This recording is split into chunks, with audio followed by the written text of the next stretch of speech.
Hey guys, welcome to the Parrott Bros. I'm Dom. I'm Rob. And today we are going to be doing the fuel system. Now, we've already run the lines. If you watched our last video, you'll have seen that we had a fun time with that. Now this week, I guess it's just a case of sticking that in there and then putting that in the right place. So I guess we'll... This is the old Mazda pump. This might only be a couple of minute video. Should we we'll jump straight into the intro and then we'll come back and we'll have a go at this. Let's do it.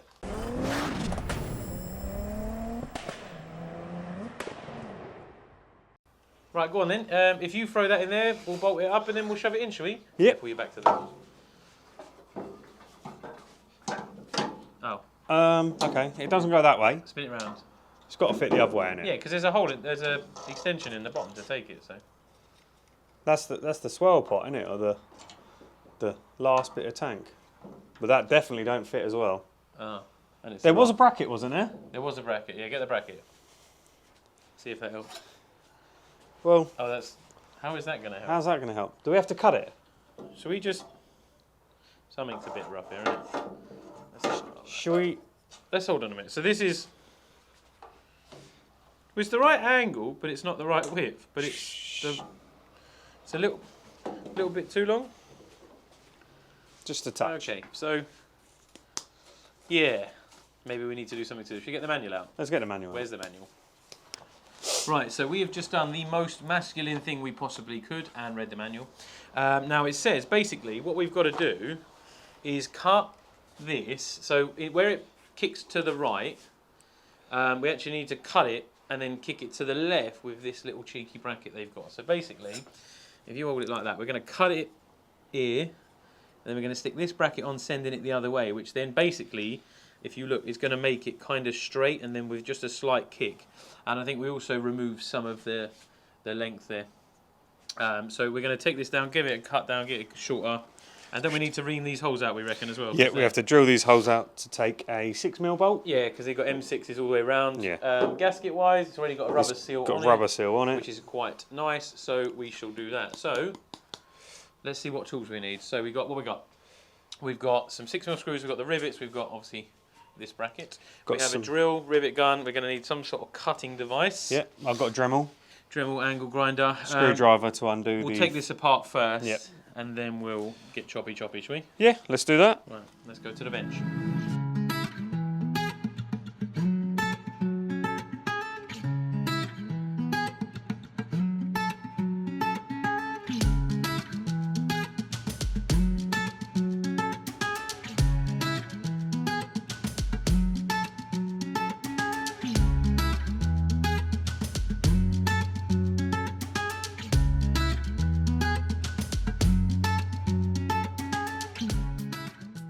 Okay, so the hard part is kind of done. We've shortened this, we've put this bracket in, and basically, instead of coming down and kicking this way, it's gone down and it's kicking that way. And then all we've had to do with the fuel pipe, what did we have to do? We had to do a double set, didn't we? Yeah, so you just have to give it a... So you see, let's go a bit closer so you can see what we're talking about. So here, this used to kick out and then go that way. And then all we've done is, as it's come down, and then we've sort of set it back in this way. And we had to trim a small amount off the bottom because that was touching the bottom of the tank. So it's basically just above the strainer there, because it's only the return. And then we also had to bend the float. Yeah. So there's a bracket just here. You just pull it down a bit, so then this comes more straight with the... So if you unbolt this, yep. You can then literally just get a pair of grips and just flex that up a bit. And then all that does is, instead of this being out sort of that way, it brings it down here, and then this allows full movement, so you can know roughly how much fuel you've got, and you can also check it.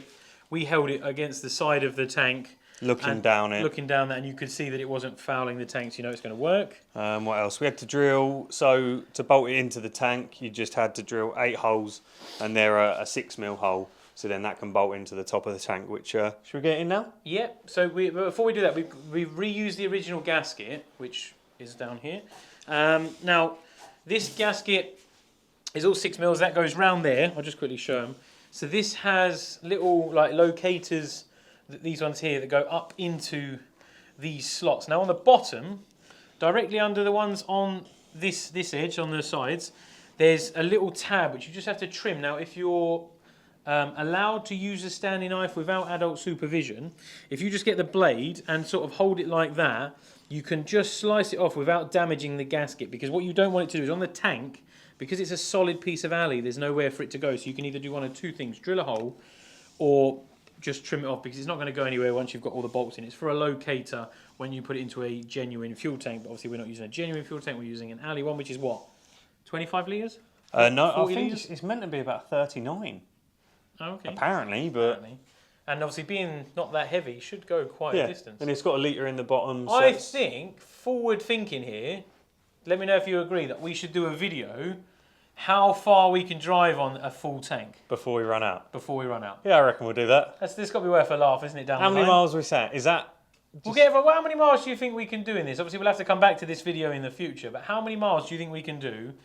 We'll say it's 39 litres. How far do you think we can go on one tank? 1.8, 140 horsepower. Yeah. Miles per gallon on one of them? 30? 30? So 20, might be a 25? little bit more in this because obviously it doesn't weigh as much. Yeah, but it's new, and we're going to be like, mad. Yeah, there is that. Well, we're doing on a road trip though, so we're going to be like cruising on the motorway on as the well. B roads. We'll see. We'll see. Right, so let's get you to the back and we'll put the tank in and we'll show you what we got to do next, because we have to use this lovely piece of aluminium here to make some tank straps and bolt it in. So that could be interesting. Let's get it bolted in. Let's go to the back. We would just like to take a moment to thank this week's supporters, because without them this video would not be possible. MB Special, why don't you tell us about this, Rob? So I'd just like to say a personal thank you to my friend Mike, who's helped me massively with a few little bits on the build, some like bonnet pins and some bonnet catches, loads and loads of bits. This job wouldn't have been able to be done without him. Massive thanks to Mike, really appreciate it. Let's get him up on the wall. Let's get him on the wall. Thank you, Mike, for all the support ongoing with this build. Couldn't have done it without you. And a big thank you to everyone on the sponsor wall. All details for them are down in the description of this video. Let's get back to it. So we got the tank pump situated in place. The next thing is to bolt it down. A bit of a faff because the rubber gasket is tight, so I'm just using a little screwdriver to pull it into place. Ooh, I'm trying to get through the garage. Right, so let's show them that. So that's all fitted now. Rob is fitting it as we speak. Looks like good fun. It's tight. It is tight. So this is how the fuel tank sits in the car. It sort of sits, obviously it won't sit touching them brake pipes, that's just where we've got it pushed in. Now bracket wise, this is what we think it might look like, this one here. And then obviously we've got the piece of strap there as well. And basically you've got two fixing points. Now one is this flat bit here, which you mount to the top of, and then there's this tab here, which it then comes down past. So that's, if that correlates to what I'm showing you here. So you have that, which lays flat, then it goes up 90, 70, 80 degrees, and then down past, and then you pop a hole in it, and that should be how it fits. So we shall see in a minute. Rob's still having fun trying to get that It's in. coming out. It's coming out again. Need to get all these. Through the rubber. Yes. Yeah. Do you need to extend the rubber a little bit, do you reckon? No, I did drill the rubber. Oh, okay. It's just a bit tight. When it's in there, it's quite difficult. So If this makes you feel better, nothing's easy. Regardless of where it is. Just stick that on there. but isn't that all part of the fun? Exactly. The build is meant to be the enjoyable part, I've heard.